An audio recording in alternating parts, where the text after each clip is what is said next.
नमस्कार साथियों, क्लास 10 के सोशल साइंस की कक्षा में आपका स्वागत है। जैसा कि आप लोग जानते हैं कि झारखंड सरकार ने प्रत्येक विषय के 5-5 मॉडल सेट जारी किए हैं। तो आज हम लोग सोशल साइंस के 5वें मॉडल सेट की तैयारी करेंगे, जिसमें 40 क्वेश्चन है। प्रत्येक भाग से हिस्ट्री, ज्योग्राफी, पॉलिटिकल साइंस और इकोनॉमिक्स से 10-10 क्वेश्चन है। तो चलिए शुरू करते हैं इतिहास के पहले क्वेश्चन की प्रैक्टिस। पहला क्वेश्चन है कि स्वतंत्रता, समानता एवं बंधुत्व का नारा किस क्रांति की देन है?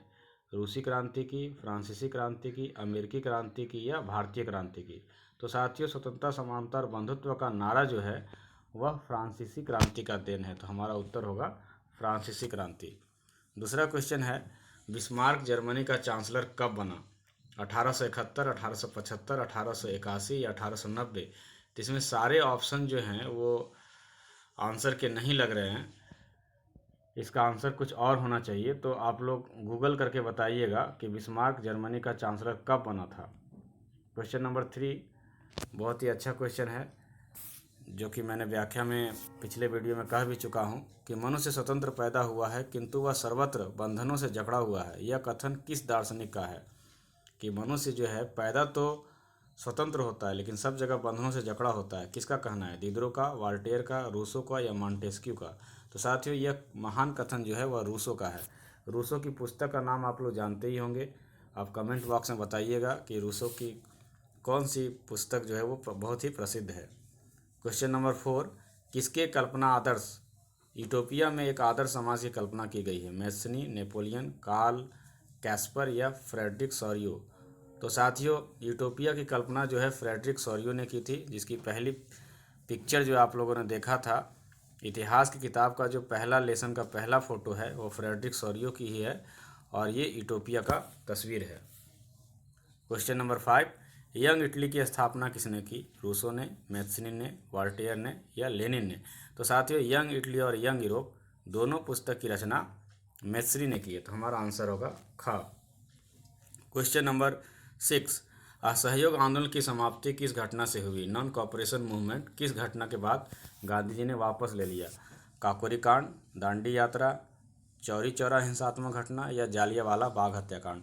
तो साथियों, असहयोग आंदोलन की शुरुआत जालियांवाला बाग हत्याकांड के कारण महात्मा गांधी शुरू किए थे मर्माहत होकर, लेकिन इसकी समाप्ति भी उसी तरह की एक घटना चौरी चौरा हत्याकांड के बाद हुआ था। तो हमारा आंसर होगा ग। दांडी यात्रा के साथ किस आंदोलन की शुरुआत हुई थी? आप कमेंट बॉक्स में लिखकर बताइएगा।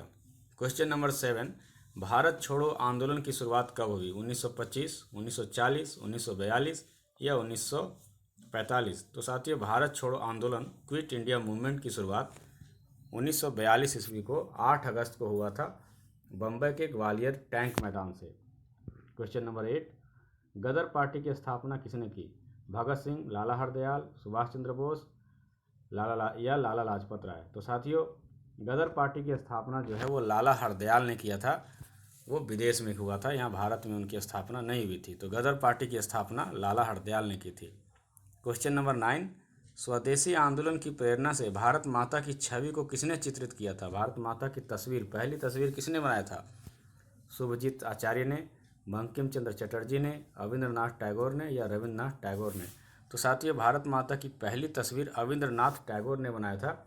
ये भी रविंद्रनाथ टैगोर के फैमिली के व्यक्ति थे। उस समय जो हमारी भारत माता थी वो सन्यासिनी के भेष में थी। अभी की जो भारत माता हम लोग देखते हैं वो लगभग दुर्गा माँ से मिलती जुलती है। क्वेश्चन नंबर 10, जो कि हिस्ट्री का लास्ट क्वेश्चन है, खुदाई खिदमतगार की स्थापना किसने की? मुख्तार अहमद खान ने, मौलाना अबुल कलाम आज़ाद ने, अब्दुल गफ़ार खान ने या मौलाना मोहम्मद अली और शौकत अली ने? तो साथियों, खुदाई खिदमतगार की स्थापना खान अब्दुल गफ़ार खान ने किया था। आपको कमेंट बॉक्स में ये बताना है कि खान अब्दुल गफ़ार खान का उपनाम क्या है, अर्थात उन्हें किस नाम से जाना जाता है। अब क्वेश्चन नंबर 11, जो कि ज्योग्राफी का क्वेश्चन है, इनमें से कौन नवीकरणीय संसाधन नहीं है? नवीकरणीय संसाधन मतलब जिसका उपयोग बार बार नहीं कर सकते हैं। जल संसाधन, पवन, सौर ऊर्जा या कोयला? तो साथियों, नवीकरणीय संसाधन नहीं है, वह है कोयला। तो कोयला को नवीकरणीय संसाधन नहीं माना गया क्योंकि इसका 1 से 2 बार उपयोग करने के बाद समाप्त हो जाता है। क्वेश्चन नंबर 12, कितने किलोमीटर के बाद किसी देश का महासागरीय संसाधन पर अधिकार नहीं है? 100 किलोमीटर के बाद, 150 किलोमीटर के बाद, 200 किलोमीटर के बाद या 180 किलोमीटर के बाद। तो साथियों किसी भी देश का अपना सीमा से, जो उसका स्थलीय सीमा होता है, उससे 200 किलोमीटर तक उसका अधिकार होता है। उसके बाद वह इंटरनेशनल बाउंड्री हो जाता है। क्वेश्चन नंबर 13, भारत के कुल क्षेत्रफल में कितने प्रतिशत क्षेत्र पर पठारी भाग है? 43, 27, 30 या 40? तो साथियों हमारे देश का 27% भाग जो है वो प्लेट्यू है, पठारी भाग है। क्वेश्चन नंबर 14, मृदा अपरदन का कौन कारण नहीं है? जल, वायु, हिम या वन? तो वन मृदा अपरदन का कारण नहीं है, क्योंकि वन तो मृदा अपरदन को रोकता है। ये भला कारण कैसे हो सकता है? क्वेश्चन नंबर 15, भारत में उपलब्ध स्तनधारियों में कितने प्रतिशत के लुप्त होने का खतरा है? 10%, 20%, 30% या 40%? तो साथियों भारत में जो स्तनधारी है, मैमल्स है, उसके 20% के समाप्त हो जाने का, विलुप्त हो जाने का आशंका है। तो हमारा उत्तर ख होगा। क्वेश्चन नंबर 16, सदाबहार वृक्ष चीड़ एक औषधीय वनस्पति है, अर्थात मेडिसिन बनता है उससे। यह किस राज्य में पाया जाता है? बिहार में, झारखंड में, मध्य प्रदेश में या हिमाचल प्रदेश में? तो साथियों चीड़ जो है वो हिमालय की तराई में पाया जाता है। हिमालय के तराई में पाया जाने वाला जो प्रदेश है, हिमालय का विस्तार जो बिहार, झारखंड, मध्य प्रदेश में तो है नहीं, तो इसका उत्तर होगा हिमाचल प्रदेश। क्वेश्चन नंबर 17, पेड़ एक विशेष, असीमित, दयालु और उदार पूर्ण जीवधारी है, जो सतत पोषण के लिए कोई मांग नहीं करता और दानशीलता अपने जीवन की क्रियाओं को भेंट करता है। यह सभी की रक्षा करता है और स्वयं पर कुल्हाड़ी चलाने वाले विनाशक को भी छाया प्रदान करता है। सोचिए कि वृक्ष कितना महान है। तो ये कथन किनका है? तो कोई जरूर महान व्यक्ति का होगा। तो बताना है वो महान व्यक्ति कौन है। महात्मा गांधी, गौतम बुद्ध, विनोबा भावे या सुंदरलाल बहुगुणा? तो साथियों सुंदरलाल बहुगुणा का जो जीवन है वो पर्यावरण को समर्पित है। तो हमारा उत्तर भी जो है सुंदरलाल बहुगुणा होगा। क्वेश्चन नंबर 18, विश्व में कुल आयतन का लगभग कितना प्रतिशत भाग महासागरों में पाया जाता है? देखिए बड़ा ही कन्फ्यूजन वाला क्वेश्चन है। अगर पूछा जाता है कि विश्व में कितना प्रतिशत जल है तो आपका उत्तर 71% होता, लेकिन यहाँ पूछ रहा है कि कुल जल का कितना प्रतिशत महासागर में पाया जाता है, तो आपको सोचना पड़ेगा। ऑप्शन है आपके पास 71%, 90%, 96.5% या 3.5%। तो साथियों विश्व के कुल सागर का जो महासागरों में आयतन है वो है 96.5%। क्वेश्चन नंबर 19, बहुउद्देशीय परियोजनाओं अर्थात जो आपका डीवीसी टाइप का जो परियोजना है उसका क्या लाभ है? बाढ़ पर नियंत्रण, सिंचाई की सुविधा, जल विद्युत उत्पादन या उपरोक्त सभी? तो साथियों बहुउद्देशीय परियोजना का लाभ जो है वो इनमें से सभी है। क्वेश्चन नंबर 20 जो कि ज्योग्राफी का लास्ट क्वेश्चन है, पश्चिमी राजस्थान में वर्षा जल संग्रहण की रीति किस कारण से कम हो रही है? अर्थात पश्चिमी राजस्थान के लोग वाटर कलेक्शन किस कारण से कम कर रहे हैं? वर्षा नियमित होने से, इंदिरा गांधी नहर से 12 जल सुविधा से, भूमिगत जल स्तर में कमी होने से या इनमें से कोई नहीं? तो साथियों इसका उत्तर आपको पहले भी किसी सेट में दे चुका हूं मैं। तो इसका उत्तर होगा ख, इंदिरा गांधी नहर से 12 जल सुविधा हो जाने से पश्चिमी राजस्थान में जो परंपरा थी जल संग्रहण करने की वो अब कम हो रही है। अब नेक्स्ट क्वेश्चन शुरू होता है इकोनॉमिक्स से। किसी देश की राष्ट्रीय आय को उसके कुल जनसंख्या से भाग देने पर निम्नलिखित में क्या प्राप्त होता है? अर्थात कि ऊपर में अगर आपका टोटल आय टोटल इनकम लिख दिया जाए, टोटल जो है इनकम पूरा नहीं लिखा जा रहा है तो मैं थोड़ा ही लिख रहा हूँ, टोटल इनकम बाय टोटल आपका पॉपुलेशन किया जाए तो ये किसका फॉर्मूला है? टोटल इनकम बटा टोटल पॉपुलेशन किसका है? तो ये प्रति व्यक्ति आय का है। तो हमारा उत्तर होगा प्रति व्यक्ति आय। क्वेश्चन नंबर 22, एक अमीर परिवार की लड़की के लिए विकासात्मक लक्ष्य क्या हो सकता है? कि अमीर परिवार की लड़की क्या चाहती है, वो उसका विकास का अर्थ क्या है? अधिक दिनों तक काम मिले? बिल्कुल नहीं, अमीर घर की लड़की काम क्यों करेगी। दूसरा, उसके भाई को जितनी स्वतंत्रता मिलती है उतना स्वतंत्रता उसे मिले। ग, बेहतर मजदूरी मिले, मजदूरी तो करने से वो रही। घ, बेहतर बिजली प्राप्त हो।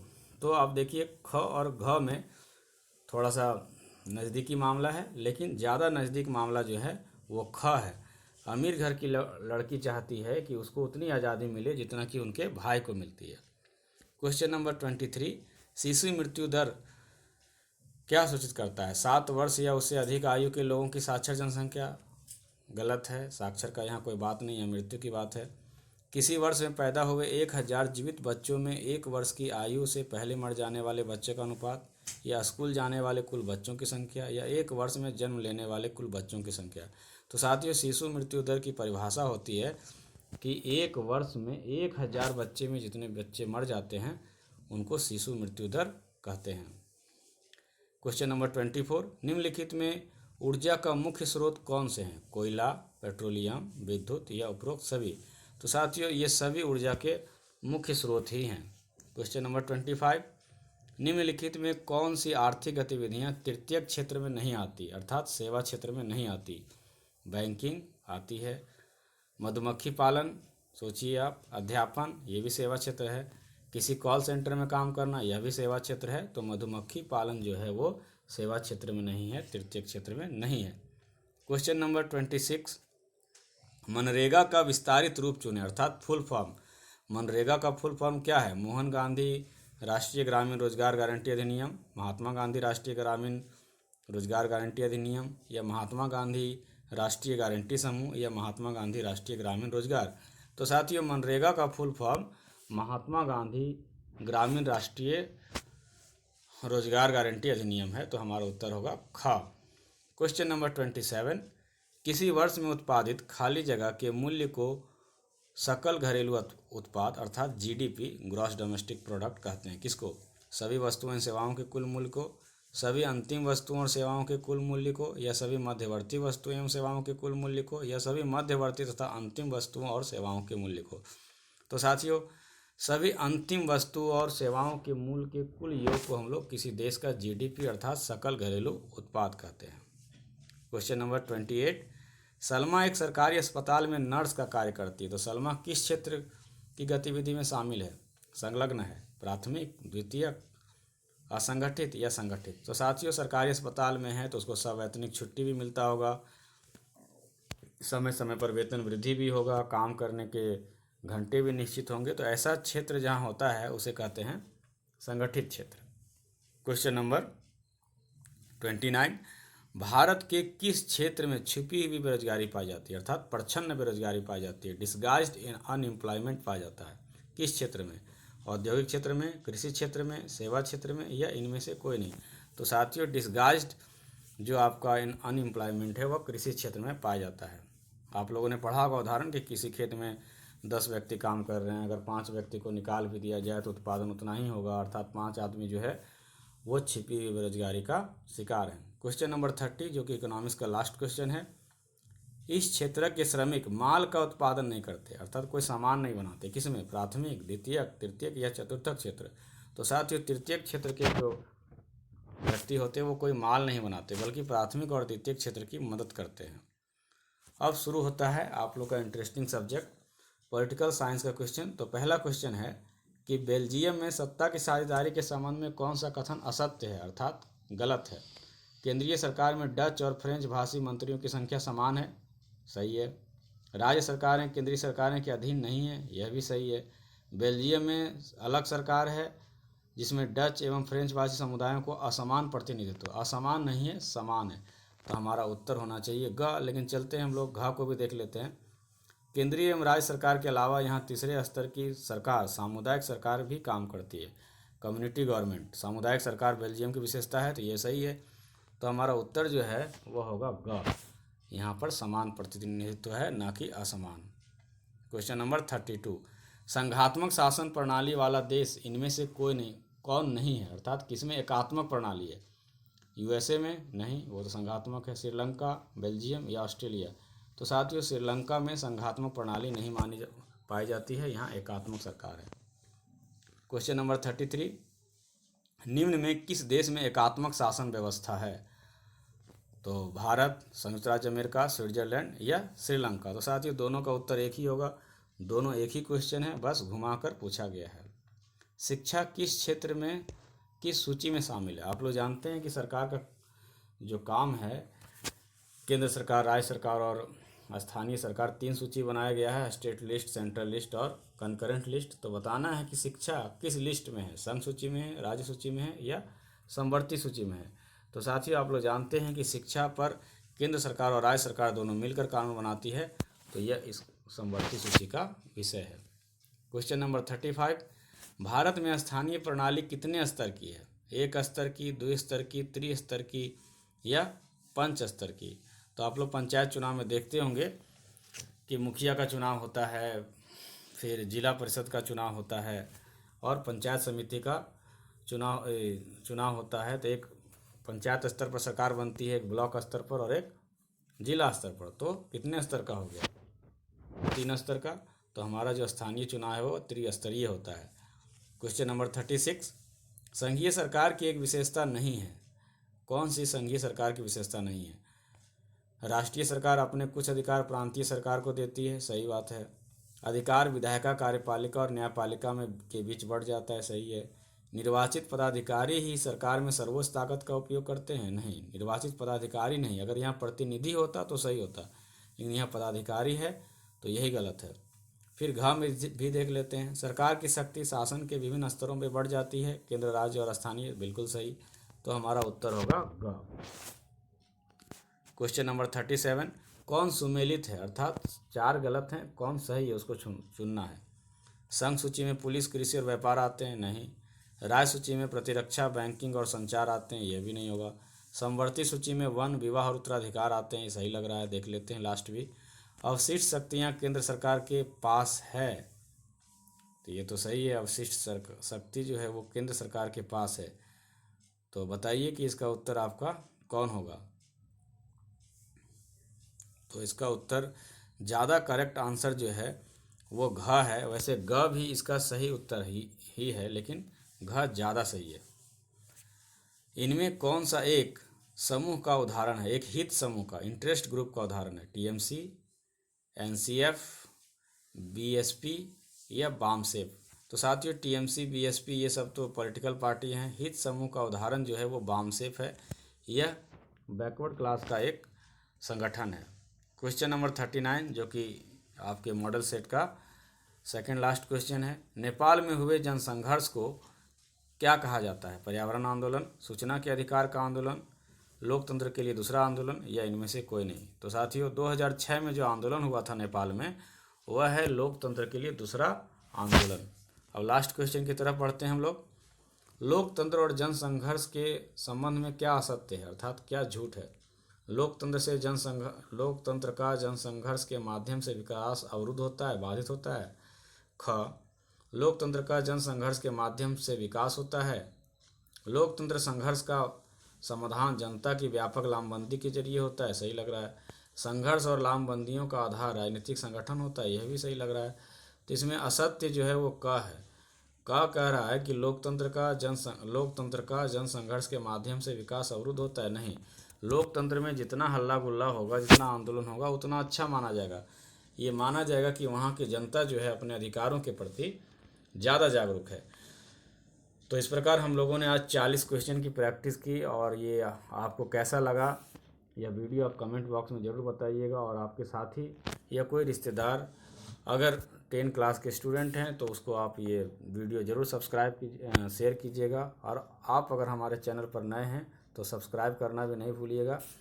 ये त्योहारों का मौसम है साथियों, लेकिन साथ ही साथ आपका एग्ज़ाम भी आने वाला है, तो आपको थोड़ा त्यौहार में कम समय देना है और पढ़ाई में ज़्यादा समय देना है। तो मिलते हैं इसी प्रकार के अगले वीडियो में, तब तक के लिए जय हिंद, जय भारत।